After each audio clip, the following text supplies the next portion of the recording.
I lived for pleasure, even taking a dozen male companions into my household. And yet, the way my brother stared at me grew darker, more sinister. Sometimes he said, his voice a low growl, "I have the urge to break your legs." Remembering the gruesome fates of my other brothers, the hair on my neck stood on end. Later, after I faked my own death and was dragged back, my brother showed me exactly what he meant by breaking me in his bed. He nearly tore me apart. When Damien uttered those words, that he wanted to break my restless arms and legs, 8 tremor of pure fear shot through me. On the desk lay several official reports, all detailing my transgressions. One minister accused me of scandalous depravity, of spending my nights drunk in the city as pleasure districts. Another claimed to have witnessed me harassing the nation's top scholar in the street. I was accused of using my status to bully the sons of officials, of forcing scribes to pen lewd and obscene stories. Damien lounged on the imperial divan, a lustrous black panther pelt draped over his legs. His expression was a mask of shadows. I shamelessly scurried forward and, just as I had when we were children, buried my face in his lap. I tilted my head back, my eyes wide and pleading. I put on my most innocent, most pathetic face. "Brother, let me explain. Hear my totally plausible defense. It's not what it looks like. I was just there to listen to the music, and that idiot from the Sun family was bullying someone else. I was just serving justice." A ghost of a smile played on Damien's lips as he slowly raised his right hand. I flinched, squeezing my eyes shut and instinctively nuzzling his leg, like a frightened kitten. "Brother, I was wrong. Please don't hit me." His fingers closed around my neck. Insolent. "Let go."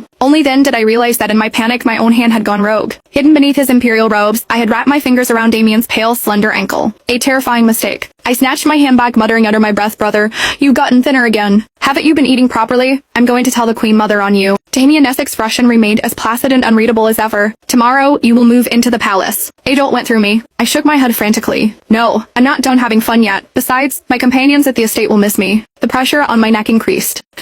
I let out a pathetic wail. "I'll do as you say, brother." It was common knowledge that Emperor Damien suffered from a touch of madness. He was known to be cruel, his moods as unpredictable and violent as a storm. But to me, my brother had always been like a celestial being from a painting, his complexion touched with an ethereal, almost unhealthy pallor. He had been frail since birth, a sickness carried from the womb. When I was a child and he held me, his robes always carried the faint, bitter scent of medicinal herbs. I grew so accustomed to it that later, when I couldn't sleep in my own manner, I had perfumers create a sachet with a similar scent. I kept it by my pillow every night, the only thing that could grant me peace. I'd never actually seen him have one of his fits. I suspected the madness was just an excuse to kill people. My brother wasn't my real brother. Is that something I should even say? To put it simply, when our mother was pregnant with her second child with the boy who was supposed to be my rival consort, in a last desperate act of court intrigue, managed to poison her. The child was born a stillborn monstrosity. Mother's most trusted matron devised a plan. The dead infant was swapped with me, a foundling of unknown origin. And so I, the cuckoo in the nest, became Prince Julian, the true-born, full Manus-blooded younger brother of Damien. There were 3 years between us. Mother and Damien were both delicate and sickly, while I was robust, with an appetite that far outstripped other children my age.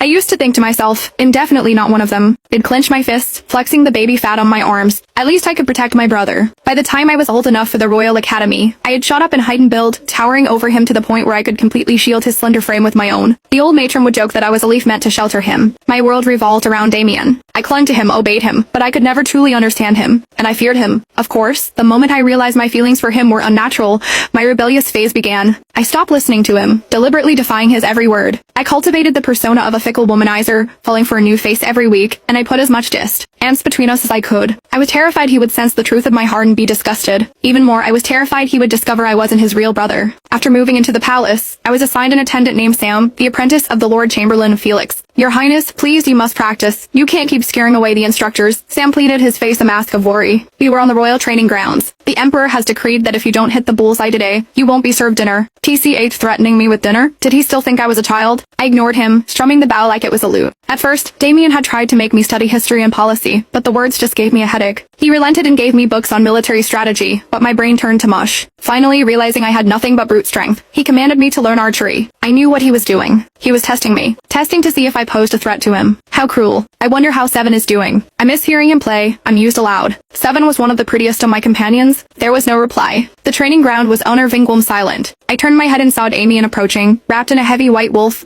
spell cloak, his presence as cold as the winter frost. He stopped a few feet away, his dark eyes seeming to swallow the light. Still can't do it? He asked, his voice low. I shook my head, blinking innocently. It is my own foolishness, brother. A faint and familiar scent of musk drifted from him as his tall frame moved to stand directly behind me. One hand settled on my waist, correcting my posture, while the other covered my own on the bowstring.